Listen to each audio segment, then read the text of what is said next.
Salut tout le monde. Bon bah comme d'hab je vous fais la petite intro de début de vidéo en marchant vers mon cou. Aujourd'hui on se retrouve pour tester les nouveaux bijoux, les nouveaux clubs de chez Mizuno. Si vous n'avez pas vu la vidéo précédente, est là. Et du coup aujourd'hui pas du tout d'objectif de score. Je pense même que sur certains coups je vais remettre plusieurs balles, je vous les montrerai. Parce que voilà, c'est un parcours à moitié d'étalonnage, à moitié pour voir les effets que je prends, les trajectoires de balles que je prends, le spin que je mets. Donc vraiment aujourd'hui parcours tranquille test au golf d'Avrier, golf que vous allez peut-être voir plusieurs fois sur la chaîne simplement parce que c'est le golf qui est juste à côté de chez moi à Angers. Et donc il se peut qu'on fasse quelques petits défis sur ce parcours. Allez, je vous laisse avec la vidéo. Ciao.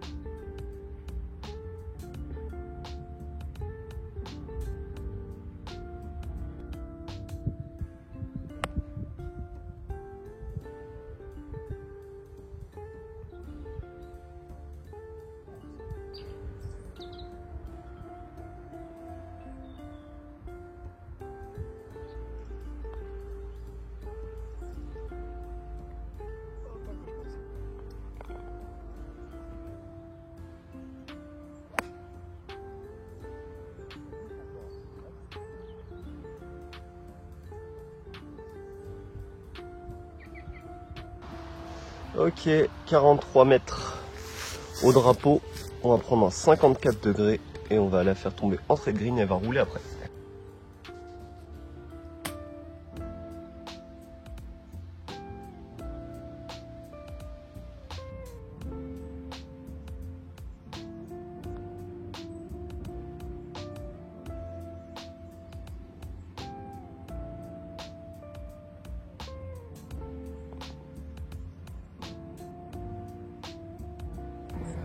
Numéro 3, un par 5 qui est pas forcément long mais simplement qu'il faut jouer intelligemment, c'est-à-dire que le premier coup il faut vraiment se mettre sur cette partie là, puis ici, puis là, sans se mettre dans l'eau ni dans leur limite. Donc voilà, c'est parti.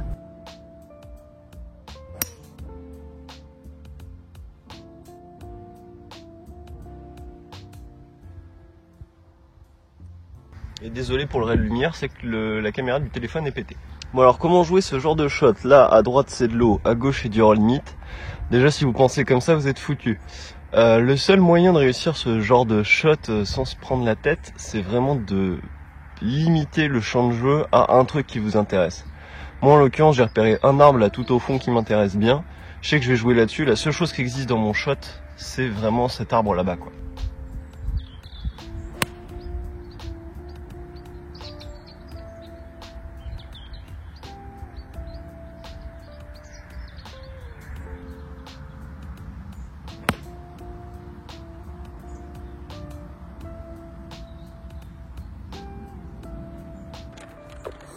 Bon, vous voyez sur ce genre de shot, effectivement, des Mizuno, enfin bon, peu importe la marque, mais des clubs un petit peu plus type 2000 âmes, là ça commence à faire une belle différence parce que j'ai un feeling qui est beaucoup plus fin. Et pour ce genre de coup de dosage, notamment quand on veut leur mettre un petit peu d'effet, ça n'a rien à voir. Là on sent vraiment tout ce qui se passe dans la phase de club, dans le shaft. Donc ouais, pour ce genre de truc, ça change carrément la vie quoi.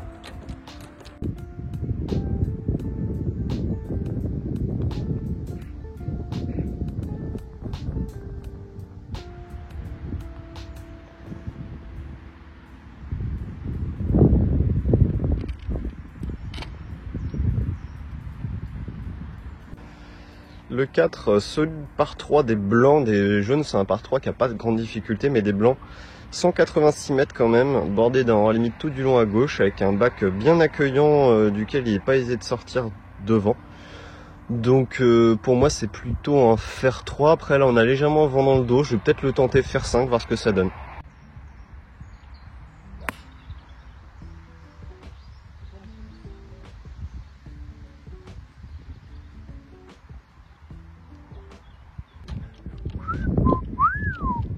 Je sais pas si vous voyez, mais celui-là j'en suis pas mécontent. Finir pile à hauteur de mât Du coup, vu où est positionné le drapeau, plutôt 190 mètres, moi je prends tous les jours, je sais pas vous.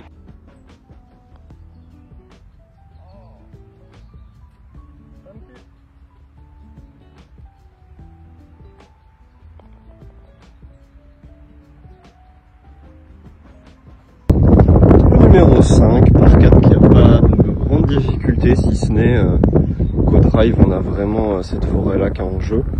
Après des blancs, ça vaut quand même le coup de driver pour se laisser un shot un peu plus sympa derrière.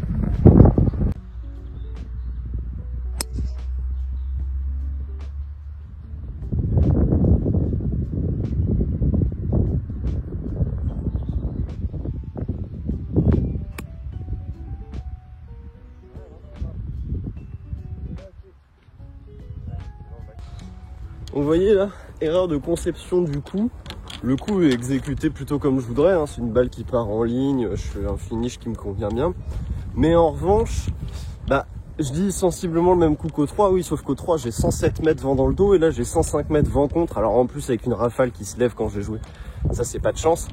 Mais du coup c'est vraiment une erreur de conception parce que là avec 105 mètres vent contre, c'est un coup quasiment de 110-113 mètres.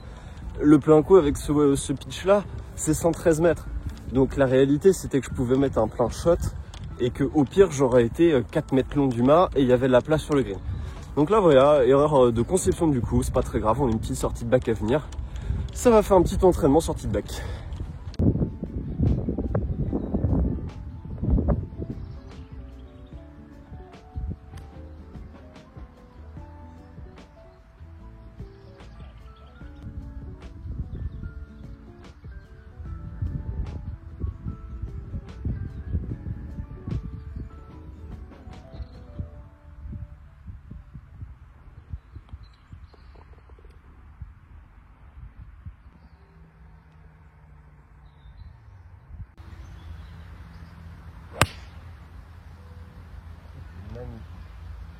Avance.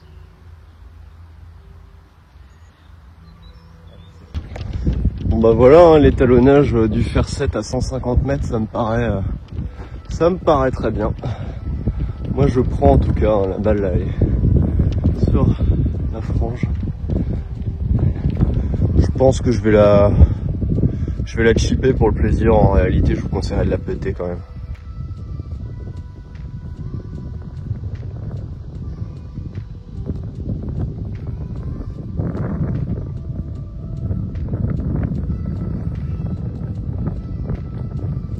Yes, ça fait plaisir ça, petit birdie sur un chip rentré.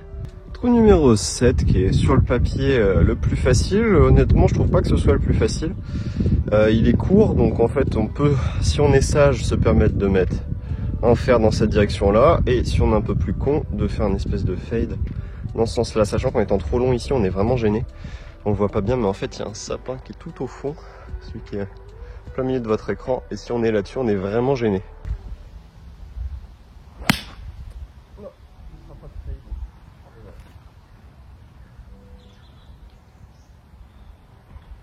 Voilà pourquoi je dis que c'est pas forcément pour moi le trou le plus facile du parcours, parce que là il va me rester quelque chose comme 180 mètres pour aller au mât, et des blancs, je sais pas si vous voyez mais il y avait vraiment un arbre qui gênait, et il faut être certain de réussir à faire un fade pour arriver par ici et se laisser quand même 130 mètres. Donc pour moi c'est un trou qui est vraiment loin d'être facile, faut pas se fier au handicap attribué sur le parcours pour moi. C'est un trou qui devrait se jouer en fade à mon avis. Peut-être que je vais vraiment travailler un coup de bois bien cuté pour ce trou.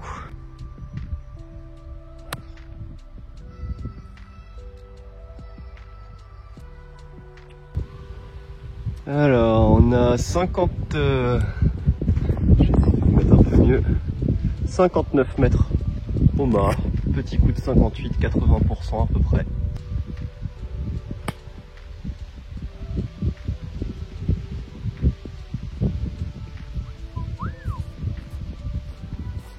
Ça c'est un super shot de golf.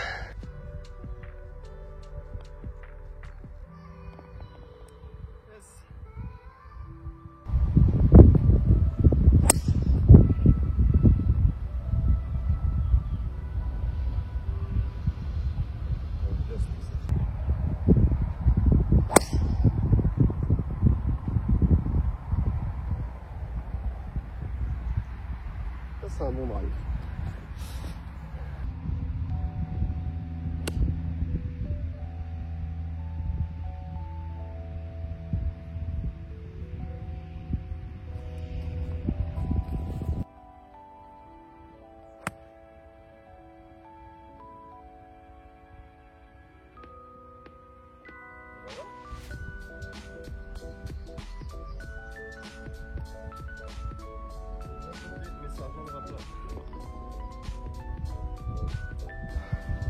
Le trou numéro 9 qui est un peu le trou cauchemar pour les joueurs d'Avrier. C'est un truc qui fait à la fois 370 mètres des blancs mais qui est, vous allez le voir, de la mise en jeu assez impressionnant parce qu'il n'y a vraiment pas de place pour mettre la balle. Et que le fairway étant en pente, ça kick très très vite sur l'eau et le hors limite qui sont à droite. Donc voilà, un trou où il faut savoir être raisonnable. Moi c'était un trou à bogey, là je pense que je vais quand même essayer de l'attaquer en deux, peut-être avec un hybride en main. On va voir ce que ça donne.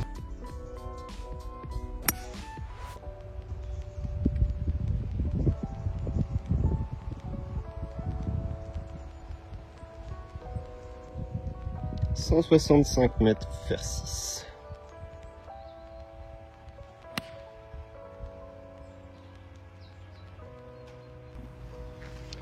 Allez, après ce coup de fer 6 pas très bien touché, petit approche putt.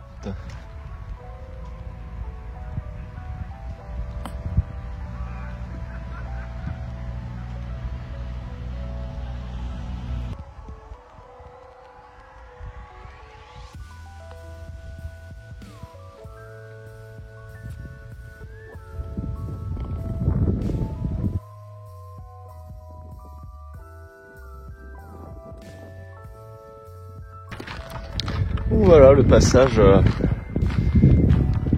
du 9 au 10 et aussi l'arrivée du 18 que vous verrez tout à l'heure.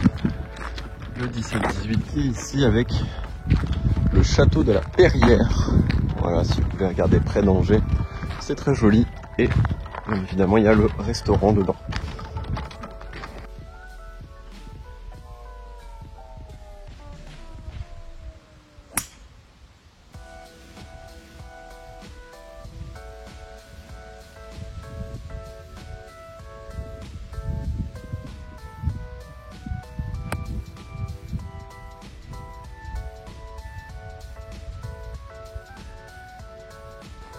Bon ouais, là encore une fois c'est moi qui suis pas très malin. Alors bien évidemment c'est un coup sur lequel je suis pas à l'aise, en plus c'est un nouveau pitch donc voilà j'essaie de m'y faire.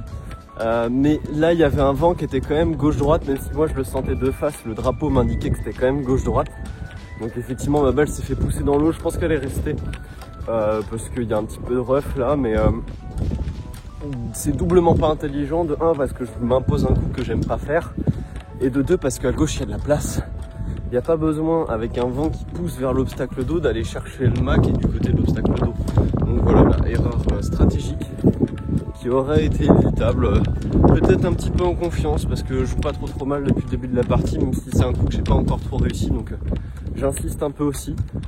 Voilà, deux effets un peu psychologiques, deux biais qui font que je pense que j'ai pas fait le bon choix.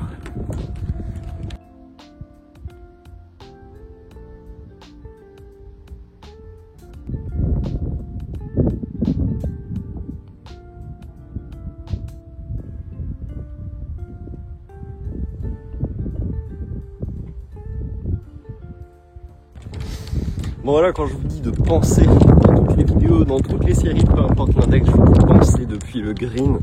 Bah voilà, c'est très précisément pour éviter ce genre d'erreur facile à éviter. Parce que là, si j'avais pensé depuis le green, qu'est-ce que je préférais me laisser? Un petit chip court depuis du rough assez dense en descente, ou au pire, je me laisse un home putt, sachant que je suis hyper confiant sur mon putting. Bon bah voilà, la réponse elle est évidente. Fallait choper un bout de green le plus à gauche possible sans prendre de risque. Et encore, je m'en sors bien parce que je prends pas de coup de pénalité. Donc voilà, choix pas intelligent, enfin qui mène à un bogey. Donc c'est dommage parce que à mon avis celui-là il était facilement évitable en utilisant ses neurones. Donc voilà, quand je vous dis que le mental c'est aussi ça, hein, c'est respecter sa stratégie, respecter son plan de jeu, pas faire n'importe quoi.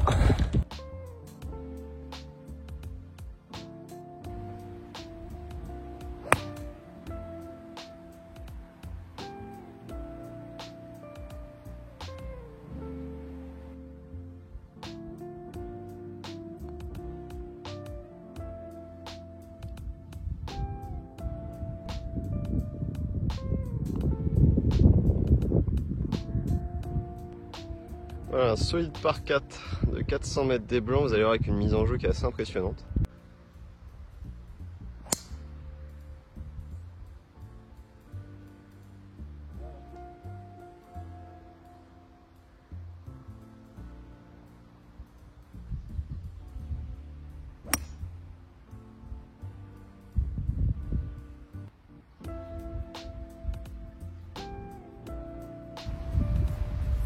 Ça c'est un sacré coup de golf, messieurs dames.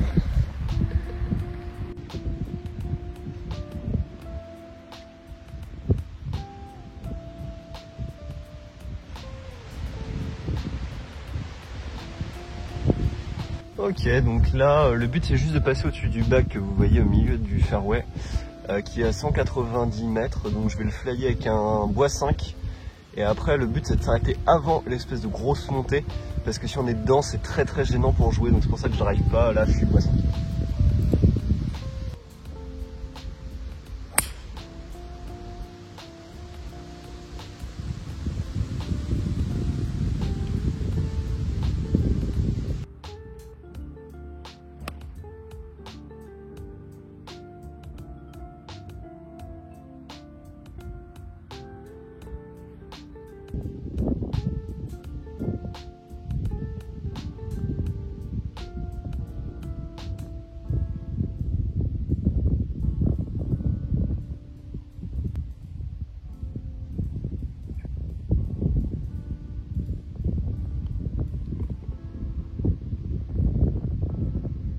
Alors ce trou numéro 14 qui est réellement le trou le plus dur du parcours pour le coup, en fait il ressemble à ça, ce qui fait qu'en fait toute la partie droite du fairway vous voyez ici en dénivelé comme ça, ce qui fait qu'à moins de réussir à flyer ici, ce qui équivaut à un coup de 220-230 mètres, vous finissez tout en bas ici, et là vous avez un coup impossible en montée de 200 mètres, donc c'est vraiment un trou très compliqué.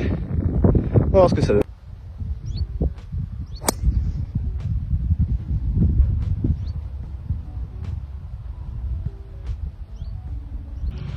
Vous voyez ce que je disais, là ma balle elle a kick pratiquement sur le piquet jaune et elle se retrouve milieu de fairway. Donc autant vous dire que si la balle elle touche milieu de fairway, vous êtes hors limite actuellement. Donc voilà ce qui en fait un trou extrêmement difficile et surtout si vous êtes court, vous êtes paumé complet, impossible d'aller au green. Là je m'en sors très bien.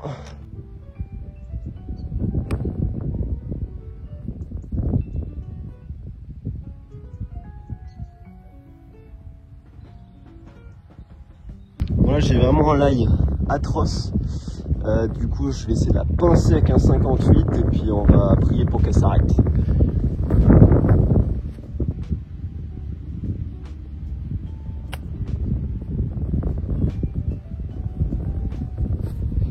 Là, on s'en sort pas trop mal.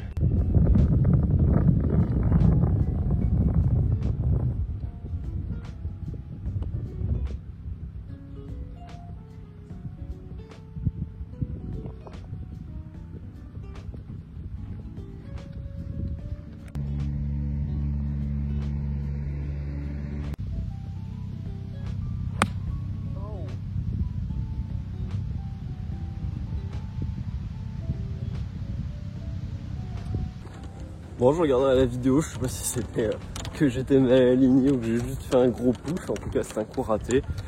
Bon, heureusement j'ai de la chance, je vais pas jusqu'au hors limite, donc sans conséquence, cheat putt à venir.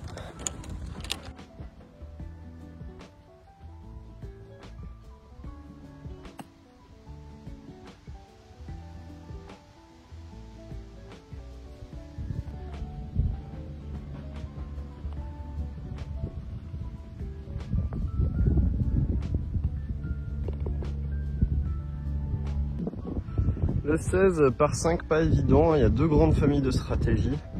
La première c'est de s'arrêter là, d'aller là puis de le jouer en régule, et la deuxième c'est de jouer un drive directement en essayant de se mettre là, puis un coup de bois, sachant qu'ici ça descend très fort après le bunker qui est au milieu.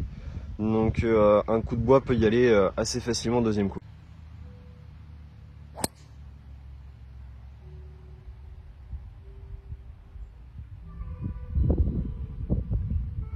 Bon voilà, je sais que c'est difficile à l'écran d'imaginer les pentes, mais là les piquets blancs en gros ils sont largement au-dessus de ma tête, hein, donc ils sont 5 mètres en montée par rapport à moi. En fait, ma balle, elle a touché, je suis passé au-dessus de cet arbre-là, elle a tapé le fairway à peu près au niveau du piquet orange, après elle a roulé, pour finir ici, avec à peu près, à mon avis, 40 ou 50 mètres de roule, ce qui fait un drive de pratiquement pas très loin de 300 mètres, j'ai pas de montre, je peux pas vérifier. Oui, les 135 sont là, c'est un trou qui fait 500 mètres, bon bah voilà quoi, là je vais essayer d'attaquer avec un bois en deux. À venir.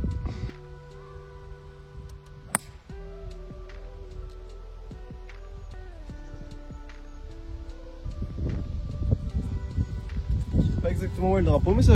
Et voilà, je pense pas que vous voyez, mais c'est un green touché en deux. La balle est là, voilà, derrière le drapeau.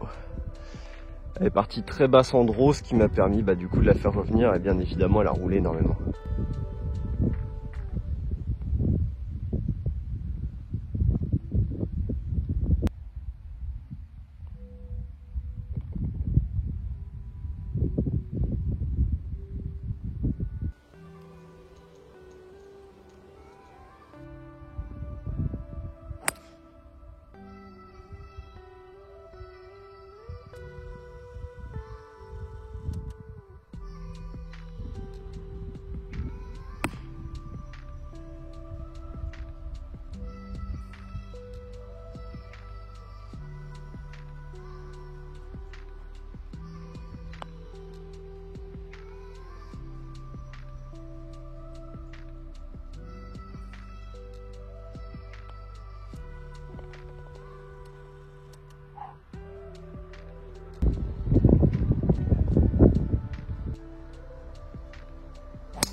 Donc voilà à quoi ressemble une partie où on break les 80.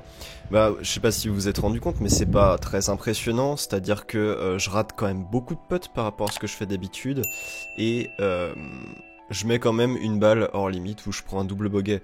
Donc en soi, pour break 80, pas du tout besoin de jouer parfaitement. En revanche, il faut quand même avoir un petit jeu solide. Je sais pas si vous... Je pense que vous avez vu dans la vidéo, mais il y a quand même un ou deux approches putts qui sont pas mal. Et puis au niveau des nouveaux fers, le premier retour c'est que c'est ultra agréable dans le toucher de balle, ça n'a rien à voir. Par contre, comme quand j'avais reçu les bois un petit peu auparavant, je sens qu'il va me falloir un petit temps d'adaptation, il faut que je rentre beaucoup plus dedans pour les faire fonctionner. Mais vous inquiétez pas, on va voir ça ensemble dans les prochaines vidéos. Moi je vous dis merci de m'avoir regardé et à bientôt pour la prochaine vidéo. Allez, ciao!